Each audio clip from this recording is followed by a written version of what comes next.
মাছবিলাক লাগিলে আমি গুৱাহাটী পিনে ৰপ্তানি কৰিম, কিন্তু উজনি অসমত অনিৰ্দিষ্ট কালৰ কাৰণে আমি ৰপ্তানি বন্ধ কৰি দিছোঁ। সিদ্ধান্ত গ্ৰহণ কৰিছোঁ যে কোনো এটা দৰিকণাও আমি উজনি অসমত ৰপ্তানি নকৰোঁ।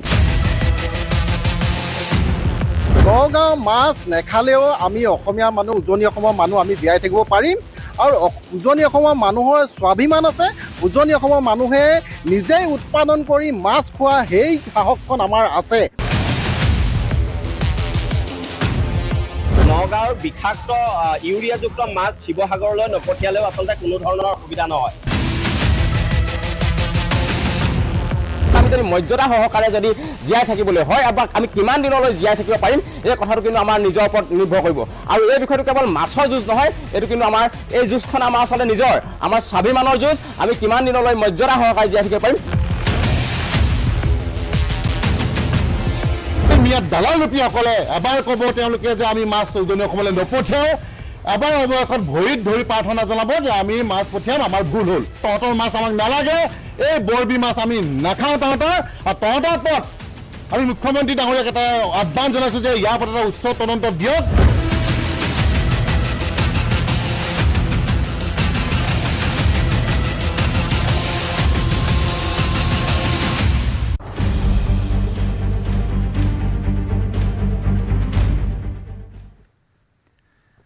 আজিও শিৱসাগৰৰ বজাৰলৈ আমদানি হোৱা নাই নগাঁৱৰ মাছ। তৃতীয় দিনৰ বাবে নগাঁৱৰ পৰা শিৱসাগৰলৈ আমদানি হোৱা নাই মাছ। শিৱসাগৰৰ একাংশ জাতীয় সংগঠনে মাছ ভৰ্তি বাহন আবদ্ধ কৰাৰ ভয়ত বন্ধ নগাঁৱৰ মাছৰ আমদানি। বৃহস্পতিবাৰে আমগুৰিত নগাঁৱৰ মাছ আহিবলৈ নিদিয়াৰ হুংকাৰ প্ৰদান কৰিছিল একাংশ সংগঠনৰ নেতাই। শিৱসাগৰৰ পৰা আমাৰ সাংবাদিক প্ৰদীপ গগৈৰ সৈতে সংযুক্ত হৈছোঁ। প্ৰদীপ, আজি কি তথ্য আছে আপোনাৰ ওচৰত? হয় জয়ন্ত, আজি তৃতীয়টো দিনত ভৰি দিলে আৰু তৃতীয় দিনৰ বাবে শিৱসাগৰৰ চহৰলৈ নগাঁৱৰ মাছ আমদানি বন্ধ আছে। ইয়াৰ প্ৰথম কাৰণ হ'ল যে ইয়াৰ যিসকল খিলঞ্জীয়া সৰ্বসাধাৰণ জনসাধাৰণ আছে, তেওঁলোকে বাৰে বাৰে এটা কথা কৈছে যে আমাক আচলতে থলুৱা মাছেই বেছি প্ৰয়োজন। নগাঁৱৰ মাছৰ এটা উচিত তদন্ত হ'ব লাগে। যে বহুতে কৈ আছে, অভিযোগ উত্থাপন কৰিছিলে যে নগাঁৱৰ মাছ খৰতকীয়াকৈ ডাঙৰ হ'বলৈ, ওজন বৃদ্ধি হ'বলৈ তেওঁলোকে কোনো কিবা ৰাসায়নিক দ্ৰব্য বা জনস্বাস্থ্যৰ প্ৰতি ভাবুকি কঢ়িয়াই আনিব পৰা কোনো দ্ৰব্য মিহলি কৰি নগাঁৱৰ মাছ ডাঙৰ কৰে, তেনেধৰণৰ এটা বাৰ্তা ইতিমধ্যে গৈছে আৰু অভিযোগ উত্থাপন হৈছে। আৰু তাৰ সেই অভিযোগসমূহৰ এটা উচিত তদন্ত হোৱাটো বিচাৰিছে আৰু মাছৰ পৰীক্ষা কৰাটো বিচাৰিছে। তাৰ পিছত তেওঁলোকে চিন্তা কৰিব।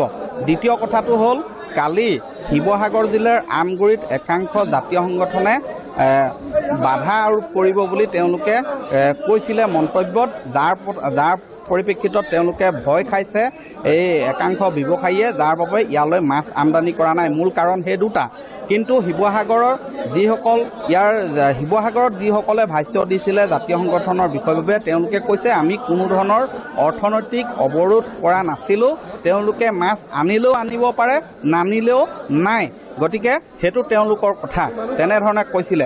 এয়া যিয়েই নহওক, মই বৰ্তমান দেখুৱাইছোঁ শিৱসাগৰৰ ইয়াৰ বজাৰ পৰিৱেশ। শিৱসাগৰত বৰ্তমান যিবিলাক থলুৱা মাছ, পুঠি, তোৱা, তেনেধৰণৰ মাছবিলাক শিৱসাগৰ বজাৰত বৰ্তমান শিৱসাগৰ এই কেন্দ্ৰীয় বজাৰত উভয় নদী হৈ আছে। মই দেখুৱাইছোঁ কুইণ্টেলে পুঠি মাছ আছে, সেইধৰণে অন্যান্য মোৱা মাছ আছে। দামৰ কিবা প্ৰভাৱ পৰিছে?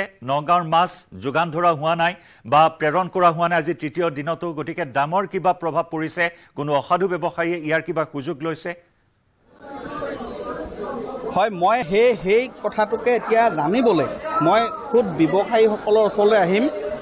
এই মাছ প্ৰেৰণ নকৰাৰ ফলত কি প্ৰভাৱ পৰিছে আৰু আপোনালোকে কি হোৱাটো বিচাৰে? কি হয়, এইটো যিটো বৃহৎ সংঘাত চলি আছে, সংঘাতটো দূৰ হ'ব লাগে। আৰু প্ৰথম কথা হ'ল কি, তেওঁলোকৰ পৰা মাছটো ইয়ালৈ নাহিলে তেওঁলোকৰো বৃহৎ ক্ষতি হ'ব, আৰু ইয়ালৈ নাহিলে আমাৰো বৃহৎ ক্ষতি হ'ব। কাৰণ আমিও বেংকৰ পৰা বহুত টকা লোন লৈ তেওঁলোকক দিয়া আছে, আৰু তেওঁলোকেও ঠিক তেনেকৈ বহুত টকা লোন লৈ সেই ব্যৱসায়টো কৰিছে। খালি তেওঁলোকক এটা অনুৰোধ কৰিছোঁ যাতে কোনো ধৰণৰ ৰাসায়নিক দ্ৰব্য দি মাছটো উৎপাদন নকৰে। তেওঁলোকেও ইয়ালৈ আহক, ব্যৱসায় কৰক। আমাৰ ইয়াৰ ৰাইজেও তালৈ গৈ ব্যৱসায় কৰিব পৰাকৈ সকলো খোলা হওক। ধন্যবাদ জ্ঞাপন কৰিছোঁ আপোনাক। আৰু ইফালে এইবাৰ নগাঁৱৰ মাছ ব্যৱসায়িক প্ৰত্যাহ্বান জনাবলৈ সাজু হৈছে দৰঙৰ মীন পালক চলি থকা মাছ বিতৰ্কৰ মাজতে উজনি লৈ মাছ পঠিয়াবলৈ সাজু হৈছে দৰঙৰ লখিমপুৰ মীন মহল সমিতি ইতিমধ্যে দৰং জিলাৰ লগতে কেইবাখনো জিলালৈ প্ৰতি বছৰে 300 টন মাছ ৰপ্তানি কৰি আহিছে লখিমপুৰ মীন মহল সমিতিয়ে অঞ্চলটোত থকা ৰজাদিনীয়া লখিমপুৰ পুখুৰীৰ উপৰিও প্ৰায় 20টাতকৈ অধিক ফিছাৰীত মৎস্য পালন কৰি আহিছে মীন পালকসকলে সম্পূৰ্ণ প্ৰাকৃতিকভাৱে পালন কৰা পুখুৰীৰ মাছসমূহ উজনিলৈ পঠিয়াব পাৰিব বুলি আশাবাদী লখিমপুৰ মীন মহল সমিতি নগাঁৱৰ মাছ নহলেও অসমৰ বজাৰত মাছৰ অভাৱ নহয় বুলি দাবী কৰে দৰঙৰ মীন পালকসকলে আগবঢ়াম আমাৰ সাংবাদিক ৰিপুঞ্জয় নাথৰ বিশেষ প্ৰতিবেদন সমগ্ৰ অসমতে এতিয়া চলিছে মৎস্য বিতৰ্ক আৰু যেহেতু নগাঁৱৰ পৰা উজনিলৈ কোনো ধৰণৰ মাছ নপঠোৱাৰ সিদ্ধান্ত লৈছিল নগাঁৱৰ ব্যৱসায়ীসকলে অৱশেষত তেওঁলোকে ক্ষমা খুজিলে যে তেওঁলোকে মাছ উজনিলৈ পঠাব কিন্তু উজনিৰ যিসকল লোক আছে দল সংগঠন আছে তেওঁলোকে মাছ নগাঁৱৰ মাছ গ্ৰহণ নকৰে সেই সময়তেই দৰং ওদালগুৰিৰ যিসকল মীন পালক আছে সেইসকল মীন পালক ওলাই আহিছে যিহেতু তেওঁলোকৰ ইয়াত অত্যাধিক পৰিমাণৰ মাছ উৎপাদন হয় আৰু সেই মাছসমূহ নগাঁৱৰ মাছ যেতিয়াই বজাৰত সোমায় তেওঁলোকৰ অলপ সমস্যাৰ সৃষ্টি হয় যেহেতু এই অঞ্চলত যিসমূহ ৰজাদিনীয়া পুখুৰী আছে সেই পুখুৰীৰ মাছসমূহে দৰং ওদালগুৰিকে আৰম্ভ কৰি অসমৰ বিভিন্ন প্ৰান্তলৈ প্ৰেৰণ কৰিব পাৰে কি ক'ব যেহেতু নগাঁৱে এটা চেলেঞ্জ দিছিলে মাছ উজনিলৈ নপঠাওঁ আৰু অৱশেষত তেওঁলোকে সেওমানি ক্ষমা ভিক্ষা মাগিছে তাৰ পিছতো কিন্তু তেওঁলোকৰ মাছ গ্ৰহণ নকৰোঁ বুলি কৈছে এই ক্ষেত্ৰত আপোনাৰ প্ৰতিক্ৰিয়া কেনেকুৱা নমস্কাৰ এতিয়া বৰ্তমান আজিৰ তাৰিখত যিটো একটা সদ্য যথেষ্ট বিতৰ্কিত বিষয় নগাঁৱৰ মাছ যদি বিভিন্ন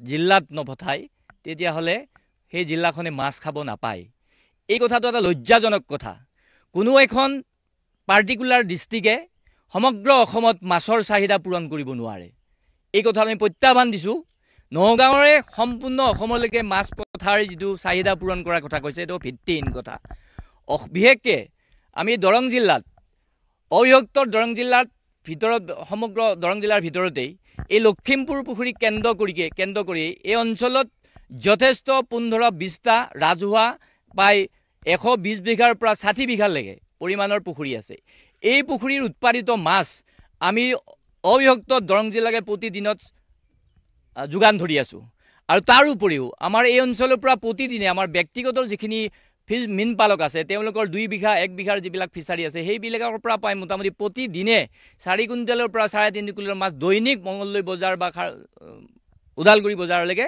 নি আছে এতিয়া মঙলদৈ বজাৰত পাই মোটামুটি 5 কুইণ্টেল 6 কুইণ্টেলৰ মাছৰ প্ৰয়োজন সেইখিনি এই অঞ্চলৰ পৰাই গৈ আছে মই এইটো কথা দৰঙৰ লখিমপুৰ অঞ্চলৰ পৰাই গৈছে চিপাঝাৰ আছে হাজৰিকাপাৰা আছে কলাইগাঁও আছে এই মাছবিলাক পৰ্যাপ্ত পৰিমাণে আৰু গৈ গতিকে কাৰোবাৰ মাছ নগাঁৱৰ মাছ নাহিলেই যে আমাৰ এই অঞ্চলত মাছটোৰ চাহিদা পূৰণ নহ'ব এই কথাটো কেতিয়াও নহয় আমি প্ৰত্যাহ্বান জনাইছোঁ আমাৰ উৎপাদিত মাছেই আমাৰ দৰঙৰ কাৰণে যথেষ্ট গতিকে নগাঁৱৰ মাছ নহ'লেও আমি চলিব পাৰিম আৰু যদি প্ৰয়োজন হয় আপাৰ আছামৰ মাছটো শিৱসাগৰ লখিমপুৰ তেতিয়াহ'লে যদি প্ৰয়োজন হয় আমি এই লখিমপুৰ অঞ্চললৈকে মাছ ৰপ্তানি দিবৰ কাৰণে সেই বজাৰত দিবৰ কাৰণে প্ৰস্তুত আছোঁ